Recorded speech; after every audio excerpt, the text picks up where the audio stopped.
ಎಷ್ಟೋ ಜನ ವಿದ್ಯಾರ್ಥಿಗಳಿಗೆ ಸಾಕಷ್ಟು ಕೋಚಿಂಗ್ಸ್ಗಳನ್ನು ತೆಗೆದುಕೊಂಡ್ರು ಕೂಡ ಅವು ಯಾವ ಕ್ವಶನ್ಸ್ಗಳನ್ನ ಯಾವ ಥರ ನೆನ್ಪಿಟ್ಕೋಬೇಕು ಅನ್ನೋದು ಗೊತ್ತಿರಂಗಿಲ್ಲ.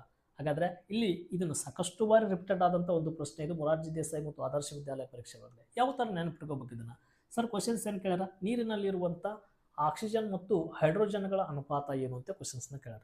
ಇಲ್ಲಿ ಫಸ್ಟ್ ವರ್ಡ್ ಏನು ಯೂಸ್ ಮಾಡ್ಯಾರ, ಇದಕ್ಕಿಂತ ಇದು ಹಿನ್ನೆಲೆ ಒಂದು ಸ್ವಲ್ಪ ಗೊತ್ತಿತ್ತಪ್ಪ ಅಂದರೆ ಇದನ್ನ ಆನ್ಸರ್ನ ಈಜಿಯಾಗಿ ಹಾಕ್ತಾರೆ. ಏನಿದು 1:2, 2:1, 2:3, 3:2. ಹಾಗಾದರೆ ನೀರು ಯಾವುದರಿಂದ ರಚನೆಯಾಗಿದೆ? ನೀರು 2 ಮೊಲಿಕ್ಯೂಲ್ಗಳಿಂದ ರಚನೆ ಆಗ್ತದೆ. ಹಾಗಾದರೆ ನೀರಿನ ಅಣುಸೂತ್ರ ಏನು ಅಂತ ಕ್ವಶನ್ಸ್ನ ಕೇಳ ನಿಮ್ಗೆ ಎಕ್ಸಾಮ್ನಾಗ H2O ಅಂತೇಳಿ ಕೇಳ್ತೇವೆ.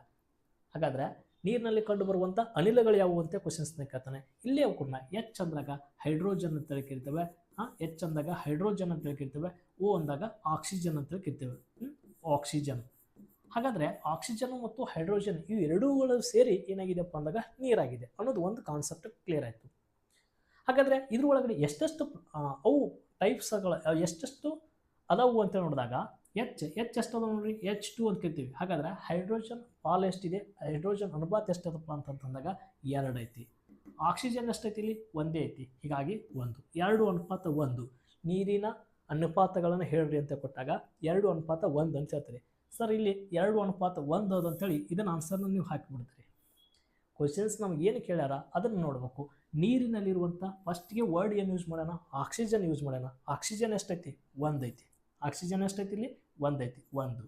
ನೆಕ್ಸ್ಟ್ ಹೈಡ್ರೋಜನ್ ಎಷ್ಟೈತಿ, 2. ಹಾಗಾದರೆ ಆನ್ಸರ್ ಏನಾಗ್ತೈತಿ, 1:2 ಆಗ್ತದೆ.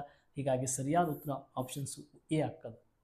ಕ್ಲಿಯರ್ ಆಯ್ತಾ? ಇದು ನೀರಿನಲ್ಲಿ ಕಂಡುಬರುವಂಥ ಆಕ್ಸಿಜನ್ ಮತ್ತು ಹೈಡ್ರೋಜನ್ಗಳ ಅನುಪಾತ 1:2 ಆಗ್ತದೆ. ಹಾಗಾದರೆ ನೀರಿನಲ್ಲಿ ಕಂಡುಬರುವಂಥ ಅನಿಲಗಳು ಅಂತ ಕೇಳಿದಾಗ ಹೈಡ್ರೋಜನ್ ಮತ್ತು ಆಕ್ಸಿಜನ್ ಆಗ್ತದ. ನೀರಿನ ಅಣುಸೂತ್ರ ಕೇಳಿದಾಗ H2O ಆಗ್ತದ. ಹಾಗಾದರೆ ನೀರನ್ನು ಸ್ವಚ್ಛಗೊಳಿಸಲು ಬಳಸುವಂಥ ರಾಸಾಯನಿಕ ಯಾವುದು ಅಂತೇಳಿ ಎಕ್ಸಾಮ್ದಾಗ ಸಾಕಷ್ಟು ಬಾರಿ ಕ್ವಶನ್ಸ್ನ ಕೇಳಿದಾನೆ. ಅದು ಕೂಡ ನೆನಪಿಟ್ಕೋಬೇಕು ನೀವು. ಕ್ಲೋರಿನ್ ಅಂತೇಳಿ ಕರಿತೇವೆ. ನೀರಿನಲ್ಲಿ ಕಂಡುಬರುವಂಥ ರಾಸಾಯನಿಕ ಕ್ಲೋರಿನ್.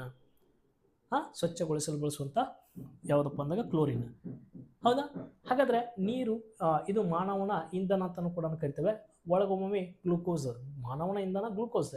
ಆದರೆ ದೈಹಿಕವಾಗಿ ಎಲ್ಲರಿಗೂ ಬೇಕಾಗುವುದು ಅಂತ ತಕ್ಷಣ ಎಲ್ಲರೂ ಪಟ್ಟಣ ಬಾಯ ಬರೋದೆ ನೀರು ಅಂತ ಬರ್ತದೆ. ಇಂಧನ ಅಂತ ಬಂದಾಗ ಗ್ಲೂಕೋಸು ಕೂಡ ನೆನಪಿರಲಿ. ಈ ಥರ ಒಂದು ಕ್ವಶನ್ಸ್ಗೆ ಬಂದಾಗ ನಾವು ಎಕ್ಸ್ಪ್ಲೇನ್ ಮಾಡಿ ಮಕ್ಕಳಿಗೆ ಅರ್ಥ ಆಗೋ ರೀತಿ ಒಳಗಡೆ ಆಫ್ಲೈನ್ ಒಳಗಡೆ ಕೂಡ ತರಗತಿಗಳನ್ನು ಮಾಡ್ತಿರ್ತೇವೆ. ಸಾಧ್ಯ ಆದಷ್ಟು ಸಂಪರ್ಕಿಸ್ರಿ. ಬಸವನ ಬಾಗೇವಾಡಿ ಒಳಗಡೆ ಕ್ಲಾಸಸ್ಗಳನ್ನ ಮಾಡ್ತಿರ್ತೇವೆ. ಬಸವನ ಬಾಗೇವಾಡಿ ಈ ಥರ ಆಫ್ಲೈನಲ್ಲಿ ಕೂಡ ನೀವು ಆನ್ಲೈನಲ್ಲಿ ನೋಡ್ತಿದ್ರಪ್ಪ ಅಂದಾಗ ಚಾನಲ್ನ ಸಬ್ಸ್ಕ್ರೈಬ್ ನೋಡ್ಕೊಳ್ರಿ. ಸಾಧ್ಯ ಆದಷ್ಟು ಪೇಜಸ್ನ ಫಾಲೋ ಮಾಡ್ಕೊಳ್ರಿ. ಧನ್ಯವಾದಗಳು ರೀ.